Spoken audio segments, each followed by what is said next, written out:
Ooh, did I scare you? It's officially October. I have my Halloween skin on, so let's talk about the Creaking. So, if you somehow missed that, we have a new biome called the Pale Garden. It's currently in the latest snapshot if you want to take a look, but I'm mainly here to get my first survival experience and give some thoughts on what could be improved. So, I had a run of about 17-ish minutes with only iron armor and some food, and the first problem I ran into was actually other hostile mobs. I found myself getting a bit too surrounded by zombies, skeletons, and creepers from all sides, which normally wouldn't be a problem, but trying to focus on the Creaking itself while I had a bazillion mobs on top of me was something. And I like to think that that's almost the point of having hostile mobs spawn in the Pale Garden, because the Creaking itself takes roughly 3 or so hearts of damage, so it's very unlikely you will die if you encounter it. But when you have other mobs to do the job, you can get pretty close to dying. And still, I think for the sake of atmosphere and the experience, it would be nice if there was less mobs inside of the Pale Garden. Talking about the Creaking, the way it works is actually pretty simple. It's the same as a weeping angel. If you look at it, it will walk towards you and attack. The Creaking cannot be killed, but if you hit it, you can see particles leading towards the tree where the Creaking heart is. Destroying it kills the Creaking. And if you happen to have Swift Touch on your axe, it will drop and it can be used to summon the Creaking anywhere you want. And overall, I love the mechanic. There were multiple times when I was trying to find a heart while also looking at the Creaking, and it's harder than it looks, especially because I naturally move my camera around a lot, so I did get a bit scared at times.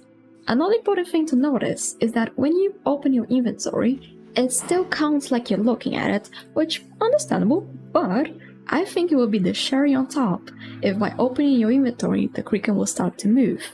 Because technically you have a screen in front of your eyes, kinda like wearing a cough pumpkin, so it should count like you're not looking at it. Now, one thing to notice is that yes, you can end up with multiple of them spawning at once. Kinda like how you can summon multiple wardens, since you only need to be close to the heart for it to spawn. And isn't that a terrifying experience? But like almost anything in Minecraft, you can just climb 3 blocks and be safe from it. Which is something that could be changed, but I have no suggestion on how to do so. Pathfinding for mobs is not really my biggest area of knowledge in this game. But one thing that I know about is atmosphere, and I think the Pale Garden needs some changes to really make it perfect.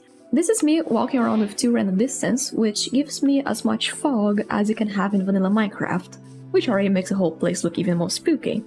And now, I talk about how when you hit the Creaking, it shows particles pointing you towards where the heart is, but I feel like the whole Pale Garden is also missing particles.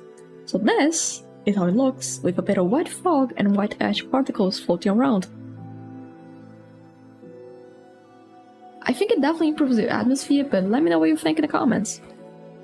Another thing that I've seen other people give feedback, which I definitely agree, is to have torches and lanterns run out when inside the Pale Garden, meaning you do have to walk in darkness.